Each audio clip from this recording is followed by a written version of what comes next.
Will we see a Protoss win the regular GSL season for the first time since 2017? Have foreigners outpaced the Koreans?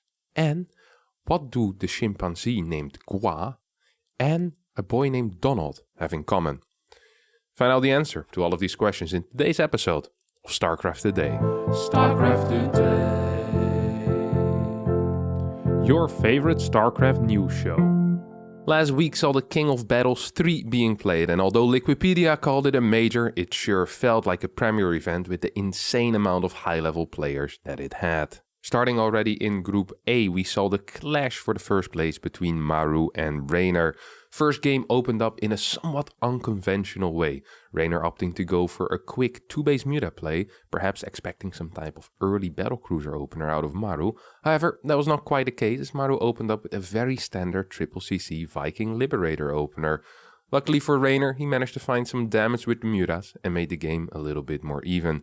After Raynor cleans up a big 140 supply push in the mid-game, Maru decides it's time to turtle. But despite Maru's best defensive effort, he ends up losing over 60 SCVs in the span of 2 minutes. This forces Maru to launch a counter-attack, which looks successful, but is not quite capable of finishing off Raynor or dealing a near-fatal blow. The game lingers on for a bit more until Raynor successfully makes the transition into Infestors, Ultra, and wins the game. Game 2 starts with a 2-base Roach Rush, which does not deal a whole lot of damage. As a result, Raynor is forced into a Ravager Ling Bane mid-game. Both players trade back and forth, and once the Ultras pop out once again, it feels like Raynor is in a very dominant position in this game number 2. Raynor continues taking out bases with his Ultra Bane Force, but never is truly capable of destroying Maru's core Ghost army, which seems to magically survive every single time. When Maru eventually kills one of Raynor's final mining bases with a marine drop on the bottom side, the game seems to shift into Maru's favor definitively, and after a couple more back and forth trades, Maru's beautiful Ghost control will net him the win in Game 2. Game number 3 between Raynor and Maru is the game of the week. And in that game number 3, we see a repeat of the first game with a fast 2-base muta opener, while Maru opens up with a CCC 2-1-1 type of play. After a couple of back and forth trades, once again Raynor establishes a bit of a lead for himself in the supply, making it difficult for Maru to continue moving out. Raynor continues his domination in this game as he snipes +3 attack and kills a bunch of workers, while Maru continues struggling to even establish a 5th base or make any type of impactful move out. He does eventually manage to make its way across the map and kill a solid 14 workers. Raynor decides to chase Maru off creep while the Terran retreats, and as Raynor has some unnecessary losses, Maru seems to find his second wind. Back and forth trades keep happening for the next few minutes, in which both players continue losing bases, units and workers, creating a very low eco, scrappy type of game. Maru finds the space to mine a little bit more than Raynor, and eventually with a 30 supply lead wins a game-deciding battle despite it being on creep. An absolute slugfest of a game that deserves nothing less than the title of Game of the Week. And that means that Group A ends up with Maru in the first place, Raynor in second, and Lambo and MaxPax biting the dust in third and fourth respectively. In Group B, we see an initial upset with Ragnarok taking out Rogue, but in the revenge match, Rogue manages to beat Ragnarok and advance on anyway. That leaves us with Cure in first, Rogue in second, both advancing on to the semifinals. 2 of the Protoss hopes got stuck in Group C with Dark. Hero does manage to take out the powerful Korean Zerg, but Trap was less fortunate as he lost the final deciding match in a pretty decisive fashion against Dark, meaning that Hero advances in first place, Dark in second. One of the main matches that people were looking forward to in Group D was Clem versus Creator. Ever since Creator had his amazing run in the GSL, people have been curious how some of the top foreigners would match up against him, and Game 1 delivered immediately, as Clem opened up with an eBay block into a 5 Marine Cyclone push, dealing a decent amount of worker damage. Creator decides to head into a 4-gate Blink build, while Clem sets up another 1-1-1 type of push as a follow-up. Both armies miss each other while moving out on the map, and a base trade of sorts commences. Both players drop to lower and lower supply, and the DTs become more and more valuable for Creator, without Clem having a consistent way of detecting them. He tries to go for a Hail Mary play, sniping the remaining army units, but fails, and that allows Creator to take the first game.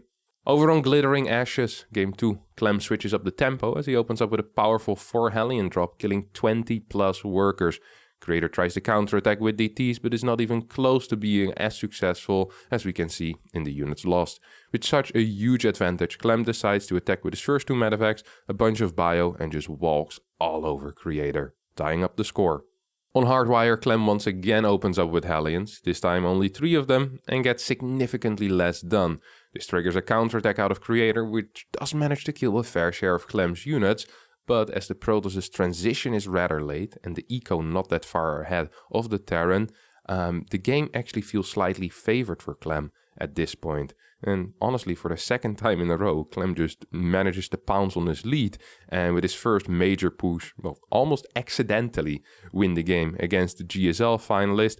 Clem afterwards went on to lose to Serral, but managed to take out Classic in the final decider match, leaving us with Serral in first, Clem in second, Classic in third, and the GSL Mastermind Creator in the 4th place. That leads us to the bracket stage with some enticing matches, starting with Rogue vs Serral. After 4 fantastic macro-oriented games, the score was all tied up, leading into the final map on Berlingrad. Rogue decided to immediately put the pressure on Serral with a major link flood, forcing a cancel on Serral's 3rd base. Despite that initial setback, Serral manages to get his range upgrade started earlier and practically match his opponent's drone count. Rogue tries a 7-minute push out with +1 in roach speed, but Serral thwarted Rogue's plans and holds without taking any damage whatsoever. After some indecisiveness out of Serral, not sure whether he wanted to add Mutas or Banelings, he eventually settles for the exploding green boys and starts setting up for the bust of a lifetime. Rogue's +2 upgrade finishes as the fight has already begun and does not manage to hold this insane Baneling bust. Serral takes out the 3rd base, destroys Rogue's army and takes the game as well as the series. The next quarterfinals was a little bit less close as Maru took out Dark in a pretty clean 3-0 sweep. Clem and Cure had a tighter series as Clem barely managed to snatch victory away from the Korean Terran player who historically had a pretty good win record versus the young Frenchie, but now ended up losing 3-2. The final quarterfinals once again was a clean sweep as Raynor wiped Hero off the map in a very one-sided series. That results into a Serral vs Maru Katowice rematch as the first semi-final. Serral decided to get aggressive in game number 1 after an uneventful early game. He throws down the Nidus and tries breaking Maru with a mass roach play. Maru seemed somewhat prepared, but sadly for the Terran fans, not prepared enough, as Serral absolutely steamrolled the Terran's defenses and takes game number 1 without much trouble. In the second game, once again an uneventful early game. This time, however, no Roach Nidus as a follow-up, as Serral opts for a Lingbane mid-game play. Maru manages to keep some map control and tempo on his side with double drops roaming the map. We know that when Maru is in control during the mid-game, his late game is close to unstoppable. And although Serral dealt some damage and managed to even take out a base here and there, if you don't touch Maru's ghost count, you're in for trouble. Serral tries switching into Broodlords, but cannot quite get the fights that he wanted against Maru, and the young Finn starts losing bases as well as map control. Serral attempts a single defense with the Broodlord Investor Viper in the end, but Maru's army control is a little bit too strong and nets him the game number 2. In game number 3, Maru once again decides to open up with bio. This time around, his first medevac push managed to clear a decent chunk of creep without taking any unit losses, but without any big follow-up pressure, Serral was allowed to macro up, get the worker and army count that he needs, and set himself up for a very advantageous Mutalisk mid-game. After the last game, Serral probably not too keen to take it to another late game and thus decides to push his little advantage to try and make it bigger, as he runs into his opponent's 3rd base with his entire army. Maru's army looks underwhelming and gets blasted off the face of the earth. On top of that, 37 workers go down, heavily crippling the Terran's economy. Serral does not relent, continues pushing after morphing a 40 Banelings or something on Maru's side of the map. He runs into a planetary, Maru taps out of the game, 2-1 in favor of the brilliant Finn. The 4th map on Berlingrad brings us a more aggressive opener out of Maru, who delays his 3rd CC and instead focuses on trying to deal damage with a hellbad medevac marine push. Serral absolutely shuts down this Hellbat aggression, losing a mere 3 queens and a handful of lings, and once again puts himself in a massive lead. Serral continues defending his lead, playing a Lingbane heavy style with a delayed Hydralisk den, and as Maru sets up for his big 2-2 push, Serral decides it's time for a counterattack, runs an insane amount of Lings and Banes into the third, destroying 26 SCVs. Maru, in the meanwhile, can't quite break Serral, and when Serral cleans up the 2-2 push, Maru concedes, and Serral moves on to the finals. In the second semifinals between Rainer and Clem, I'd like to specifically discuss the game number 2 on Hardwire, and after Clem took game number 1, he decided to open up with a fast triple CC into 6 Hellions and a Liberator, while on Rainer's side we see a 3-base layer rush into a very fast Spire. Despite Rainer's impressive Muta harass, Clem manages to secure a powerful pushing position just above the Zerg's 4th base position. Clem takes out the 4th base and with a solid army continues pushing on. Meanwhile, Rainer is heavily harassing Clem's 3rd, but does not quite have an answer for the Terran army on his own side of the map. Many a Zerg would have panicked, but Rainer remains calm, and despite losing his main and his 4th to the Terran push, he continues trying to take good fights on creep, slowly but surely clawing his way back into the game. After a couple of minutes of stabilizing, the Italian Zerg decides it's time to put on the aggression, and with some slick run-bys and Muta harass, finally manages to deal some counter damage again to Clem. The Baneling aggression continues as Rainer's bank also continues to grow, and Clem struggles to get up a decent eco or higher tech than Biomine Tor. When the Ultras finally hit the field, Clem can no longer hold on to his bases and eventually is forced to tap out. Overall, Clem vs Rainer ends up being a fantastic series in which Rainer eventually wins in a close 3-2 fashion, giving us an all-European, all-Zerg finals. And in game number 1 of that finals, we see Rainer opening up with a Ling Flood Baneling Nest skip into a quick Roach Warren, trying to force a cancel on the 3rd hatchery in a similar play like Rogue did against Serral. But unlike Rogue in the quarterfinals, Rainer does not manage to get the 3rd base, and Serral takes a small drone lead. Despite the drone lead that we saw Serral create for himself, he seemed to have forgotten about the +1 Roach upgrade, and it almost felt like he wanted to get into mass Muta for a bit as he threw down the Spire. But instead, he just built 5 Mutas, ends up getting +1 anyway, goes for a big +1 Roach attack instead. As the attack hits, Serral is up 30 supply, equal upgrades, a superior concave. However, Rainer somehow manages to not only hold, but he actually crushes the push while his own +2 range attack is finishing, giving him a bit of an upgrade lead, a bit of a tech lead, as well as a small drone lead. The young Italian decides to counterattack with his lead and manages to kill a couple more workers while efficiently trading out some of his army.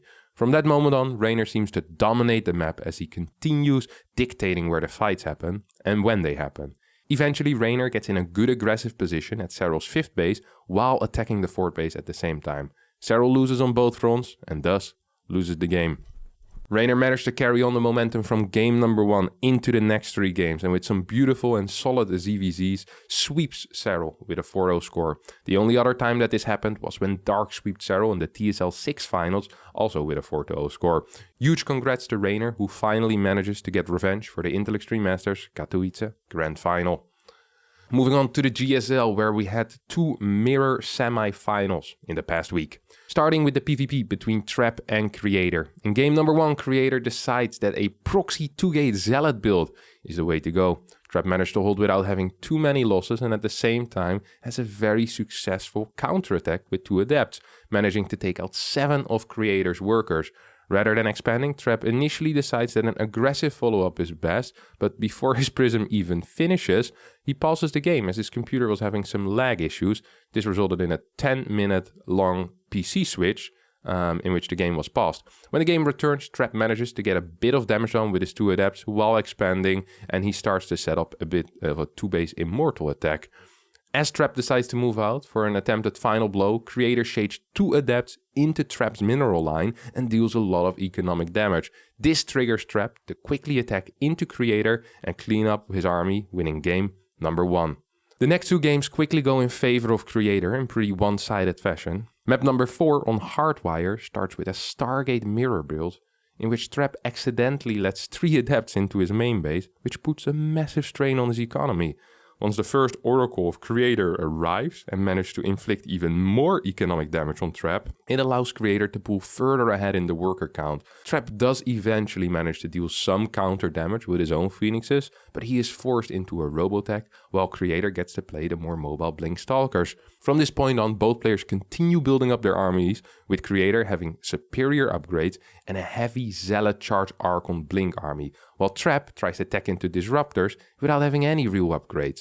The game reaches its apex when Creator attacks with the upgrade lead and the army lead that he has. Trap desperately tries to hold on, but despite his effort, can't survive and has to tap out. Creator, for the first time in his life, reaches the GSL Finals. The second semi-final was between Dark and Rogue. In the first 3 games, they played some extremely close matches, with Rogue coming out on top twice and Dark winning a single game. The 4th game on Glittering Ashes starts with some minor scuffles going between the 2 players, with Rogue barely getting out on top with a small drone lead.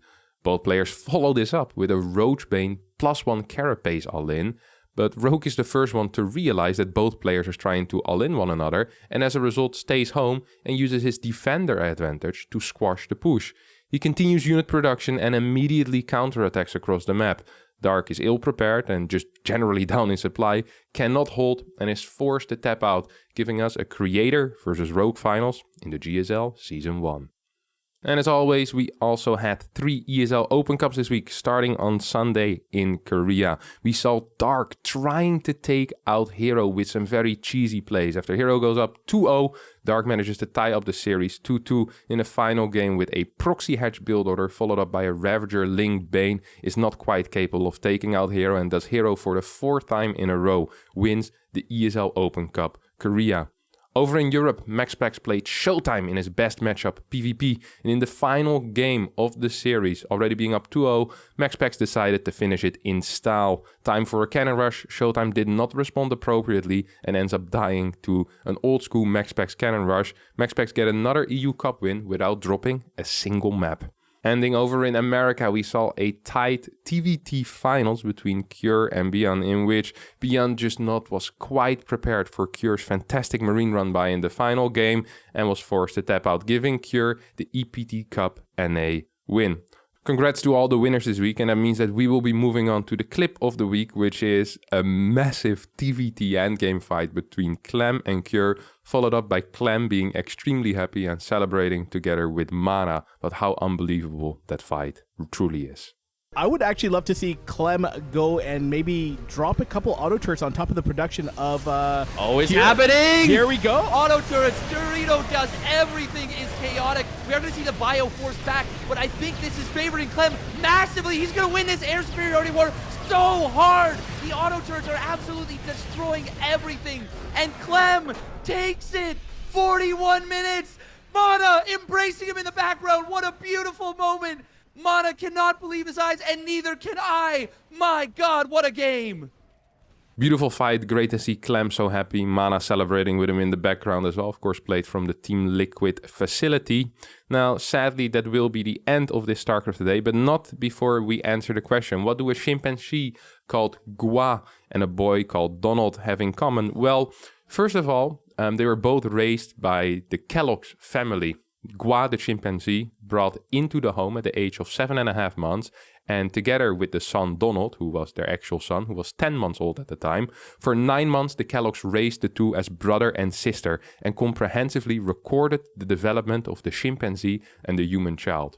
When she was around 1 year old, Gua often tested ahead of Donald in tasks as responding to simple commands or using a cup and a spoon.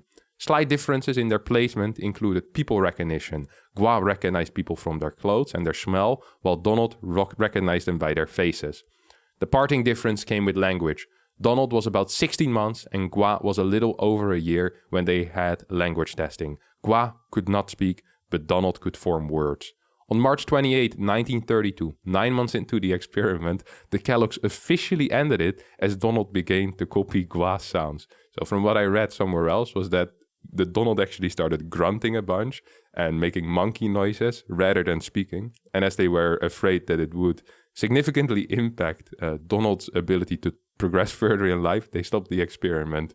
Gua was returned to the primate center and she was the subject of further studies. So yeah, Little interesting thing there about chimpanzees. They're not quite as stupid as you think, my friends. Actually smarter than a 1-year-old, at least in certain things. That's going to be it for today's episode of Starcraft Today. I hope you did enjoy it. If you did, don't forget to hit the like button, subscribe to the channel, and we'll see all of you next time for a new video. Thank you, and bye-bye.